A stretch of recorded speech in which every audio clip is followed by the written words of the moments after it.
Rita Maria de Miranda Cipaí. Eu nasci em Fortaleza, no Ceará, e nasci no dia 23 de 2 de 1938. Nós tínhamos no presídio uma companheira que chamava Marlene Socas, né? Eu sempre me interessei por arte fora, mas lá na prisão, a Marlene desenhava o tempo todo. Ela tinha o cavalete dela, ela tinha as tintas, e ela era uma presa que tinha... Ela era dentista, e como o presídio lá não tinha dentista, eles perguntaram se elas podiam atender alguns presos comuns. Então, ela atendia os presos políticos, inicialmente ela era os presos políticos. Aí, depois começou a chegar em presos comuns. O cara está com uma dor enorme lá dentro, não tem para onde mandar, Marlene está lá no consultóriozinho lá dentro do presídio e atende, né? E, fora isso, ela desenhava e pintava. Então, eu nunca esqueço que a Marlene, um dia eu entro para tomar banho de sol, a Marlene está com o cavalete dela aqui, e o guardinho da guarita lá em cima, na guarita, né, vigiando, ela está desenhando o guarda da guarita. Quer dizer, eu entrei e falei, gente, venham ver aqui, porque essa cena é para registrar para sempre. Ela estava tomando sol, portanto, ela estava com um biquíni, um maiô, uma coisa assim, ela não estava com uma roupa de... Né, ela estava tomando sol e desenhando o guarda da guarita. Então, isso do desenho e da pintura, a gente convivia com isso na prisão. E convivia com eles do lado de lá, né? Eles do lado de lá eram fantásticos, porque às vezes a Priscila falava, tinha um ateliê. Não, o ateliê era a própria cela. O ateliê era o espaço, porque nas celas em que eles estavam, eles desenhavam, eles faziam artesanato, eles pintavam, diferentes situações eles tinham para trabalho. Não existia um espaço, um lugar separado do ateliê. O ateliê, e aliás, essa é a concepção do ateliê hoje nas escolas, né? É o próprio espaço. O ateliê era isso. E aí a gente convivia. Por exemplo, em algumas visitas, né, que eu saía para o pátio de lá, tinha um quadro do Rodrigo Lefebvre, belíssimo, de um quadro que a gente nunca conseguiu recuperar isso. A filha dele ficou de devolver, eu não sei o que aconteceu, nunca devolveu. Então, aquilo no espaço do lugar de receber visita, como é que a gente chama? Parlatório não, parlatório é quando é fechado. Enfim, na área das visitas.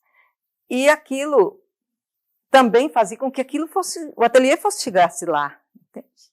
O ateliê chegava lá fora, porque as pessoas iam conviver com aquela situação diferenciada ali, né?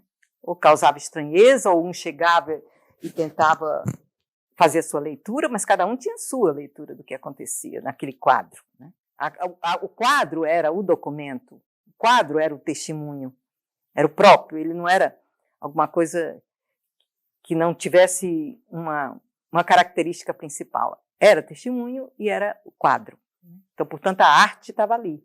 Os desenhos foram encomendados e foram vendidos para quê? Tinha uma caixa de reserva para as pessoas que não podiam pagar advogado, que não podiam pagar, às vezes, alguma despesa da família, né? Então, aquilo ali era a reserva. Assim como artesanato também era para isso. Tanto deles quanto o nosso. Mas o desenho, o ateliê não se fez como se fez no masculino, né? O nosso era um espaço mais de artesanato mesmo, né? A Arlete, uma vez, ela fazia encomendas para fora. Tinha uma loja muito granfina aqui em São Paulo, chamada Madame Rosita. E uma das pessoas... Essa é uma história que eu não vou entrar nela, porque só ela já dá uma delas que não... encomendou a Arlete um véu de noiva de crochê para Madame Rosita. E a Arlete fazia um crochê lindíssimo. Então, a gente experimentava o véu, entendeu? Então, nós tínhamos um ateliê de costura, de tudo. Costurava para as crianças, fazia roupa para a Camila. A Janine disse que até hoje ela tem a tartaruga que eu fiz para a filha dela. Então, a gente trocava essa experiência de saber. Eu era uma pessoa que tinha aprendido bordado na escola, você imagina que eu sabia costurar, sabia? Eu nunca aprendi costura, mas eu tirava os moldes do Buda e fazia as roupas. Então, era assim. E aí, uma vez, a Ângela Rocha chegou no presídio, é uma das que tem trabalho agora, né? E a Ângela, você vai entrevistar a Ângela. A Ângela, muita coisa ela não vai lembrar, porque eu acho que ela fez um pagamento muito grande. Ela sofreu muito, muito, muito, muito. Então, ela chegou totalmente arrasada, ela só chorava. E a gente ficava junto dela, porque era uma torre, né? Tinha umas escadas. Enfim, havia riscos ali naquela torre. E a gente ficava com ela, né? Assim, junto dela, tentando fazer com que ela falasse, conversasse. E uma vez eu falei, vamos desenhar? Aí tinha papel. Ontem eu estava pensando, como aqueles papéis foram parar lá?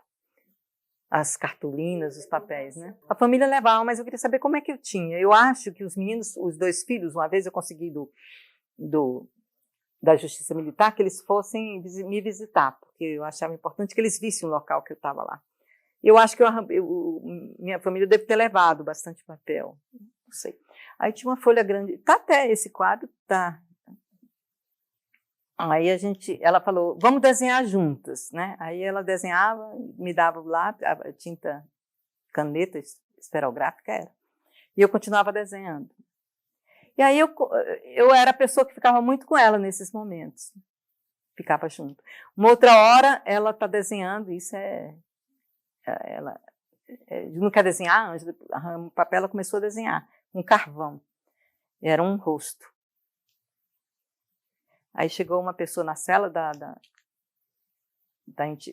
organização dela, POC, olhou para ela e falou alguma coisa muito cruel.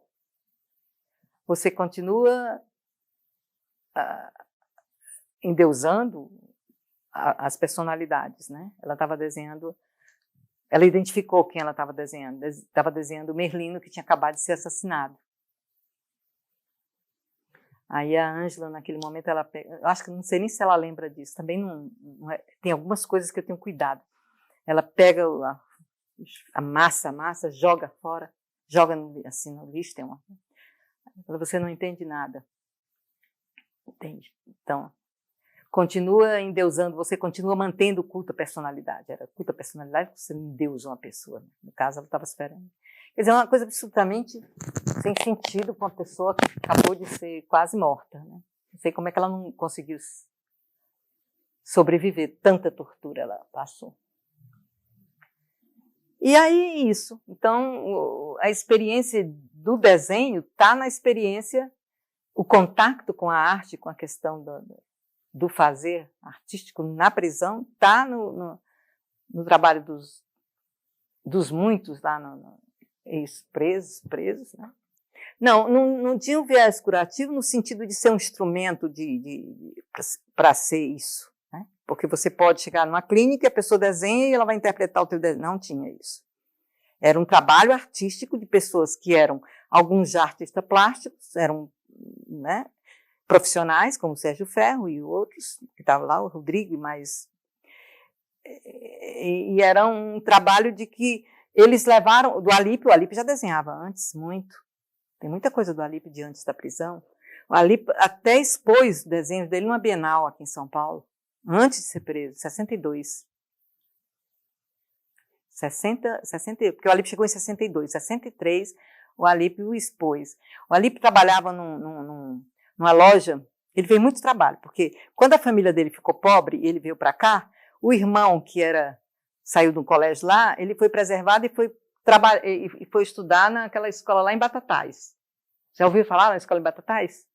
Que formava, assim, para não sofrer nenhuma consequência da falta de alguma coisa. Né? E o Alípio não. O Alípio mantinha, com o seu Freire, as coisas. Então, o Alípio fez várias coisas. Trabalhava no jornal.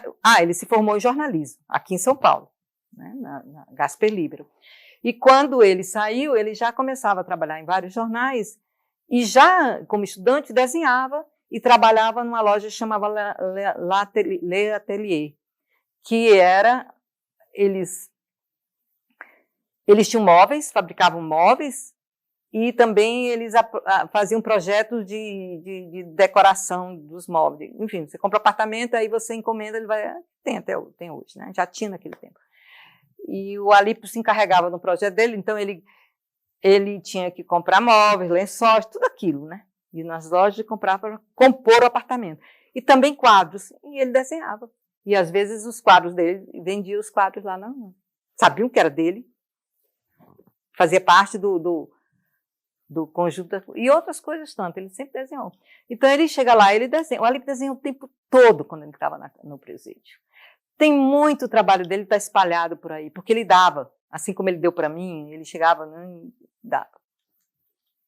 Ele, Sérgio Ferro, eles discutiam, e era muito importante isso, aquele momento da produção artística, né? Qual a estética que eles praticavam, né? Então, eles tinham essa discussão lá dentro com o Sérgio Ferro, né? Assim como eles tinham discussão política com Jacó Gorender sobre o escravismo no Brasil, porque eles tinham cursos de Jacó. Então, era um momento de formação. E isso foi muito legal, porque muita gente que nunca tinha desenhado, ou nunca tinha pensado, começou a ser. O Scavone, por exemplo, aquelas estilo dele, eu acho que ele nunca pensou em fazer aquilo. Não, né? É lá, e é fantástico, né, o trabalho dele. Fantástico o trabalho dele. O Manuel também, o Manuel tem trabalhos muito bons, mas eles foram se apropriar dessa habilidade, vamos dizer, e desse trabalho arte, porque o Alípio sempre dizia, história de função social da arte, isso não existe. A arte, assim como a comunicação, como a cultura, é um trabalho que está submetido às regras, ao contexto em que aquele trabalho, né, de avanços daquele trabalho. A gente só faz isso porque isso está colocado já naquele momento, né? As técnicas, as formas. E eles estudavam isso. Não era só que... Então, o Renascimento, eles pegam o Renascimento e vão estudar. O Alípio era um... O que é o Renascimento? Então, é que ele vai fazer isso depois no ateliê também. 22, que ele tinha. Agora, quando nós morávamos na Conselheiro, na Aureliano Coutinho, ele tinha um ateliê, chamava 22, que ele trabalhava poesia, literatura, arte, desenho. Como ele era uma pessoa que ele disse que ele sempre colecionou, quando as pessoas saíam, que iam deixar lá o trabalho no presídio, eu não sabia o que fazer com ele, porque também não tinham passado para a família, entregavam para ele. Ele era o depositário. Talvez porque ele tinha uma liderança que agregava muita gente, né? Ele estava sempre preocupado com o coletivo, ele estava sempre em ouvir. Né? O Manuel uma vez me disse, por mais divergências políticas que ele tivesse lá dentro, Manuel, eu nunca deixei de falar com ele sempre foi meu amigo. Eu não sei se ele falou do Alípio, né? Vocês perguntaram? Ele tinha uma paixão, era assim. Tanto é que quando o Manuel sai da prisão, porque os grupos políticos entre os homens se degradavam, era uma diferença enorme. As posições políticas, mas a LN passava a entender isso, a personalizava as pessoas, entende? Então, eu falo isso, eles devem falar também, porque era aquilo mesmo, é uma crítica que a gente tem. A coisa não era só a divergência política, mas era o fulano de tal, era o ciclano de tal, se você não concordava, você era ou você tinha uma cabeça burguesa, ou então você era um desbundado, e essa palavra horrorosa que eu acho até hoje. Eu nem falo dela. Mas era assim, e o Alípio não, o Alípio tinha sempre um jeito muito... E um interesse, que ele devia, isso não se perde. Tanto é que em 84 ele vai fazer a primeira exposição na BI, porque ele é eleito presidente da BI, seccional São Paulo, porque não tinha BI, só tinha no Rio, aí criaram a seccional aqui, logo depois da greve dos jornalistas. E o Alípio foi presidente da BI aqui. Há uma primeira exposição na BI, que eu fiquei procurando o nome dessa exposição. Porque eu lembro do espaço que era na Augusta, lá em cima, e eu lembro que eu fui ajudar um dia a colocar os quadros que eles já tinham definido o espaço. Eu só ia ajudar na BI. Mas eu não lembro da exposição e não tem um registro dessa exposição, um folder dessa exposição, não tem. Mas em 84 isso já aconteceu. Que era uma exposição onde os trabalhos plásticos, né, os bilhetes de comunicação entre os presos estavam lá presentes, na exposição. Em 85, ele faz uma exposição no governo Covas, no Centro Cultural Vergueiro. Chamava Pequenas Insurreições Memórias. Fantástica a exposição. Ele conseguiu juntar todo aquele centro cultural, o pessoal da marcenaria, o pessoal da administração, para fazer junto a exposição, gente. E eu estava lendo o folder da exposição em Santo André, ele fez a mesma coisa. Até depois leio para vocês o textinho final do que ele escreve. Em todos os lugares. Quer dizer, ele era uma pessoa que agregava e que construía. E aí esses trabalhos foram ficando no começo, meu Deus do céu, o que a gente faz? Porque era muita coisa, né? Aí eu resolvi comprar uma mapoteca, ele achou ótimo, pusemos na mapoteca. Quando ele fez o ateliê dele, 22, ele levou isso para lá e ele começou a fotografar e a digitalizar. Tudo na minha casa. Eu tinha uma amiga que dizia muito, Rita, isso é um peso muito grande aqui, porque cada coisa dessa tem uma história. Então a casa de vocês fica muito pesada com isso. E o Alípio nunca se afastou disso. O Alípio sempre teve ele estava aqui no presente, mas ele estava no passado. Sempre. Sempre, sempre, sempre.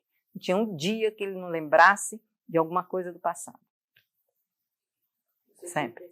Eu às vezes penso, puxa, devia ser muito difícil, porque essa memória que é recorrente, que não para.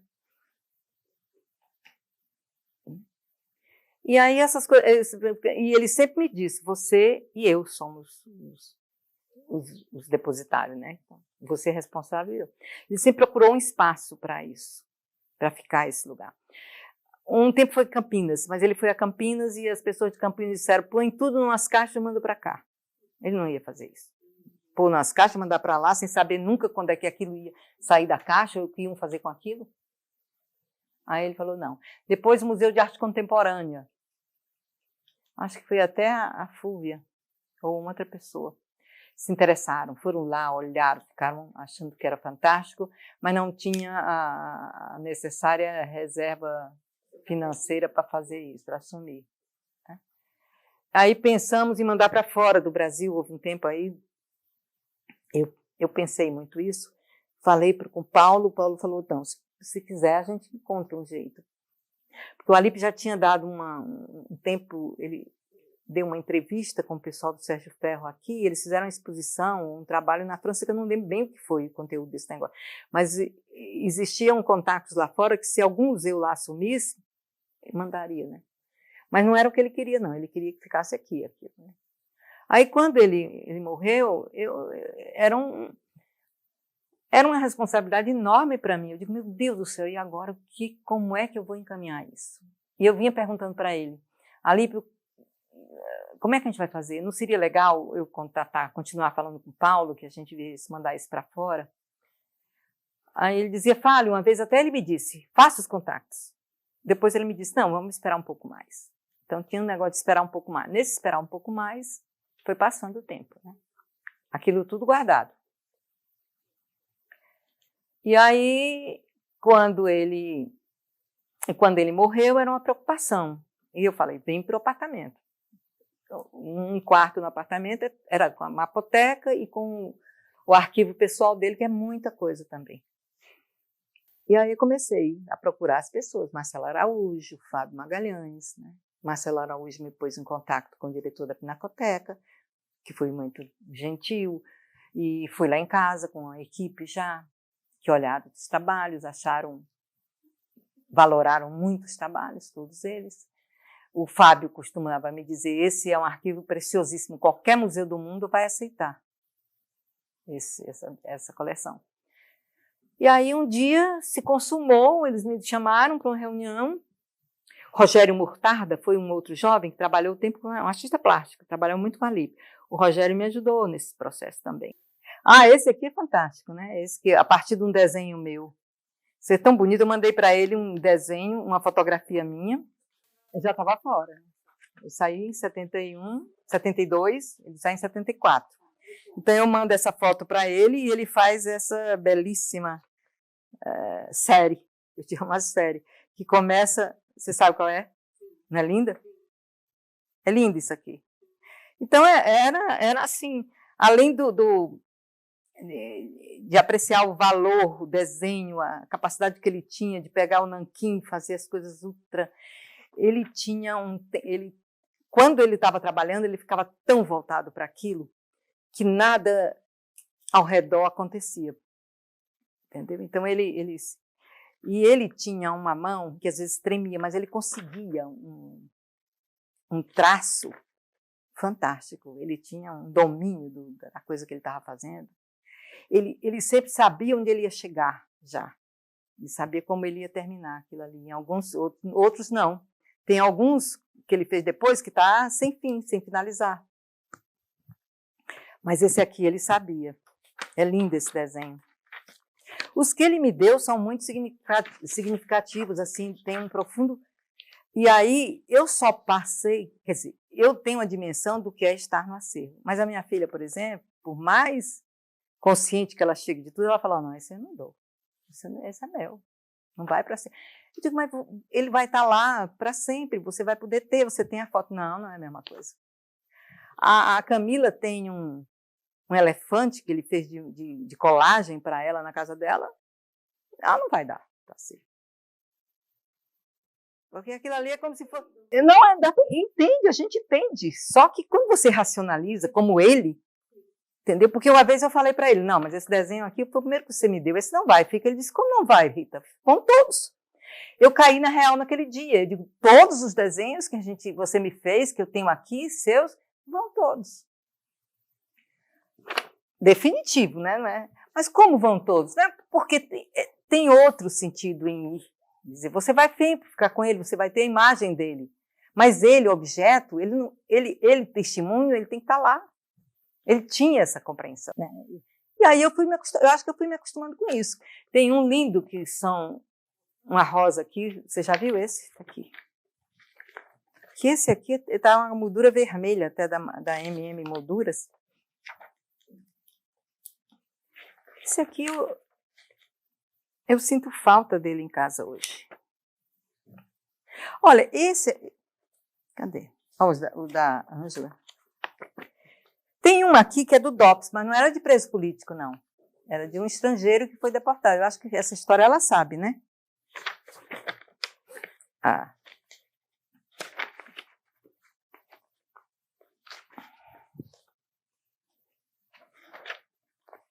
Será que ela não escolheu aquele? Não, mas ele é tão lindo. Não está aqui.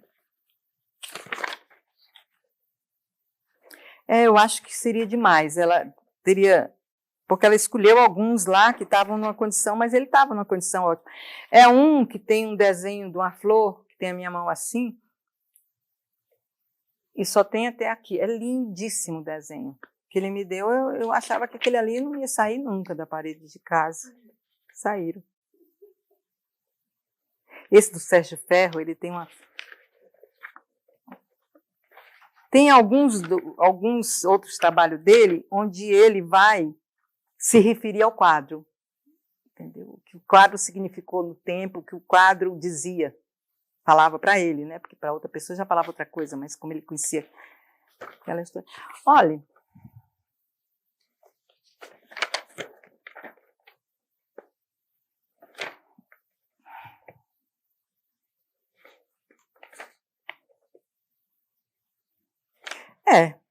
Cada um lembra da história do Sérgio, esse aqui do Alípio, esse aqui do Alípio. É um que tem um cabide, esse ficou muito tempo. Ele nunca colocou na nossa casa na parede, esse aqui. Porque houve um tempo que a nossa casa era quadro até quase o chão. Está aqui o da Ângela comigo, ó. Esse aqui. Tem todo esse significado desse momento com a Ângela, né? E do que ele dizia. E ele vai representar uma coisa muito importante, que ao desenhar, você faz... O desenho é um exercício de liberdade também, né? Então, ele anuncia isso também para muitos de nós. Por isso é que, para a formação ali, ele sempre teve uma militância, a vida dele foi fundamentalmente ele é um militante político, né? Mas ele entendia que nesse processo, que a arte era um processo de trabalho que era capaz de transformar as pessoas. Quer dizer, na medida em que, assim como todas as né? Como a cultura, e é uma forma da pessoa colocar marca também, imprimir a marca dela no mundo, né? Então, hoje, por exemplo, o objetivo da exposição aqui, né, também, você traz um passado que é presente, né? E a memória é isso, a memória é presente, porque ela é recontada aqui hoje, né? Eu estou contando uma história que é de hoje, então, é passado e ao mesmo tempo é presente. Isso é muito importante, porque está relacionado ao direito à memória, né? Profundamente. E ele teve sempre essa visão